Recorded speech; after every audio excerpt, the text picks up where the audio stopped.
여러분 안녕하십니까, 이기방TV입니다. 오늘 5월 21일 날 발표된 대선 여론조사에 대해서 알려드리도록 하겠습니다. 5월 21일 날 발표된 여론조사 코프라에서 조사한 겁니다. 한국여론평판연구소라고 하는데요, 여기에서 조사한 여론조사가 오늘 낮에 발표가 되었습니다. 자, 5월 20일 어제 하루 조사한 겁니다. 이 조사는 TV 토론을 하고 난 이후에 조사된 이러한 순수한 조사가 되었습니다. 조사가 되겠습니다. 5월 20일 어제 하루 1,003명을 조사했습니다. 휴대전화로 전화를 걸어서 ARS 방식으로 조사를 했고요. 신뢰 수준은 95%고 1,000명을 조사했기 때문에 표본 오차는 플러스 마이너스 3.1이 돼서 오차 범위는 6.2%가 되겠습니다. 그러니까 6.2% 안에 있으면 오차 범위 안에 있기 때문에 누가 우월하다 말할 수는 없습니다. 자, 사전투표는 8일 남았고 본투표는 13일 남았습니다. 자, 오늘 코프라에서 오늘 낮에 발표된 여론조사를 알려드리도록 하겠습니다. 충격적인 내용입니다. 자, TV 토론을 하고 난 이후에 처음으로 발표된 겁니다. 어제 저녁에 스트레이트에서도 조사한, 스트레이트 리서치에서 조사한, 에브리 리서치인가요? 거기에서 조사한 것도 제가 어제 발표해 드렸는데 거기에도 충격적인 내용이 있지만 오늘 또 충격적인 내용입니다. 이재명 후보하고 김문수 후보가 4%밖에 5%밖에 차이가 안 나요. 그리고 이준석 후보가 10%를 돌파했습니다. 그리고 기타 후보 및 모르겠다 무응답증이 3%입니다. 자, 지지율이 여동치고 있습니다. 국민 여러분, 이재명 후보가 46, 김문수 후보가 41, 이준석 후보가 10%를 차지했습니다. 자, 김문수 후보와 이준석 후보의 지지율을 합산하겠습니다. 51%로 이재명 후보를 앞섭니다. 5% 차이로 앞섭니다. 근데 이 5%는 오차 범위 내에 있는 겁니다. 오차가 6.2라 그랬죠. 그러니까 6.2% 안에 있으면 오차 범위 안에 있다고 할 것입니다. 그러나 5%나 격차가 나기 때문에 이재명 후보가 이제 불리한, TV 토론을 하고 난 이후부터는 불리한 여론조사가 나옵니다. 저는 TV 토론을 보지 않았는데 무슨 일이 있었습니까? TV 토론을 할 때 무슨 일이 있었습니까, 여러분? 이재명 후보가 이번에 이렇게 되면은 대통령으로 당선될 가능성이 없다고 할 것입니다.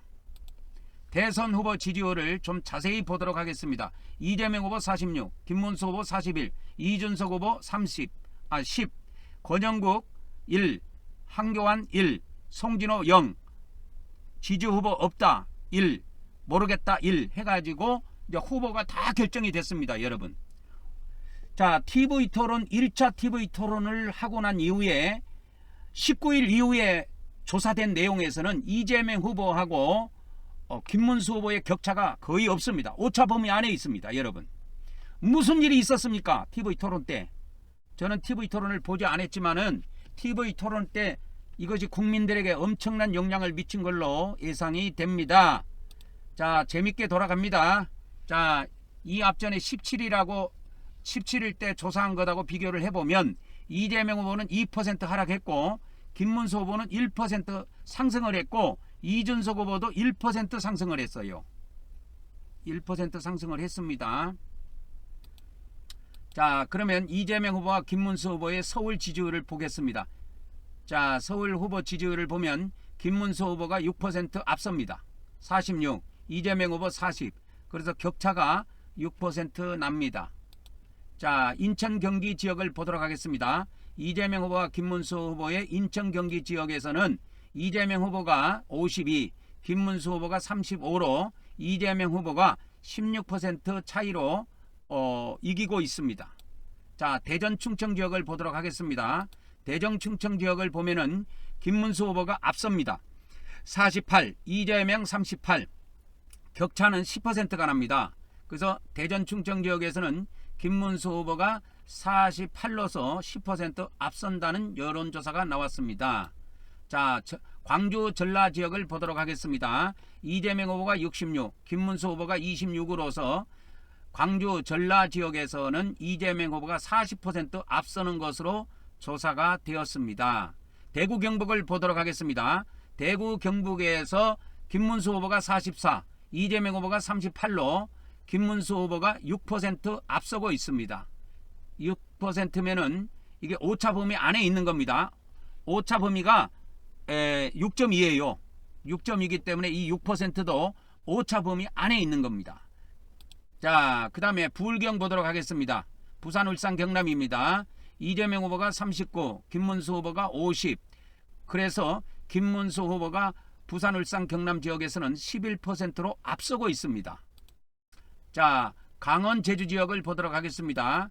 강원, 제주 지역에서 보면은 이재명 후보가 54, 김문수 후보가 33으로 이재명 후보가 21% 앞서고 있습니다. 자, 중도층 보도록 하겠습니다. 중도층. 한국여론평판연구소에서 조사한 중도층의 여론조사가 되겠습니다. 이재명 후보 43, 김문수 후보 37로 이재명 후보가 6% 앞서는데 이 6%는 6.2%가 오차 범위 안에 있기 때문에 6.2% 안에 있기 때문에 이거는 오차 범위 안에 있다고 할 수가 있습니다. 중도층에서도 오차 범위 안에 있네요. 자, 이 조사는 코프라라고 하는 한국여론조사평판연구소에서 아시아투데이의 의뢰로 조사한 여론조사 결과가 되겠습니다. 자, 20일 어제 하루 동안 1,003명을 조사했습니다. 휴대전화로 전화를 해가지고 ARS 방식으로 이 자동응답 방식으로 조사를 했는데 응답률은 공개가 안 됐네요. 보니까 95%의 신뢰 수준에 1,000명을 조사했기 때문에 표본 오차는 플러스 마이너스 3.1이 돼서 3.1을 두 번 더하면 6.2가 나옵니다. 그래서 6.2% 안에 있으면 오차 범위 안에 있는 내용이 되겠습니다. 자세한 것은 중앙선거 여론조사심의위원회 홈페이지를 참조하시면 됩니다. 자, 다시 한번 알려드리도록 하겠습니다. 5월 20일 현재 어저께 하루 조사한 여론조사 내용이 되겠습니다. 이재명 후보와 김문수 후보가 5%밖에 차이가 안 납니다. 그래서 이재명 후보가 46, 김문수 후보가 41, 이준석 후보가 10%가 나왔습니다. 그러면 김문수 후보와 이준석 후보를 합하면 51%가 나와서 이재명 후보가 5% 지는 것으로 조사가 되었습니다. 자, 대선이 재밌게 돌아갑니다. 과연 이재명 후보가 당선될까요? 떨어질까요? 여러분, 이재명 후보가 당선될까요? 떨어질까요? 여러분, 재밌지 않습니까? 자, 5월 23일은 대통령 후보들의 2차 TV 토론이 있고요. 5월 25일은 투표지 인쇄에 들어간다고 합니다. 그리고 5월 25일 날은 외국에 나가 있는 우리나라 국민들이 투표하는 날이라고 합니다. 현지에서 투표한대요. 약 한 25만 명이 투표를 한다고 이렇게 신청을 했다고 합니다. 자, 27일은 대통령 후보들의 3차 TV 토론이 있고요. 29일, 내일이 목요일인데 다음 주 목요일 날부터 사전 투표를 하게 됩니다. 그리고 6월 3일 날은 본투표를 하고 본투표는 8시까지 합니다. 저녁 8시까지요. 6시가 아닙니다. 본투표는 8시까지 합니다. 8시까지. 그래서 이제 다 끝났습니다. 다음 시간에 뵙도록 하겠습니다. 자, 여러분, 대선 지지율이 요동치고 있습니다. 누가 당선될까요? 이재명 후보가 당선될까요? 떨어질까요? 재밌게 돌아가고 있습니다. 다음 시간에 뵙도록 하겠습니다.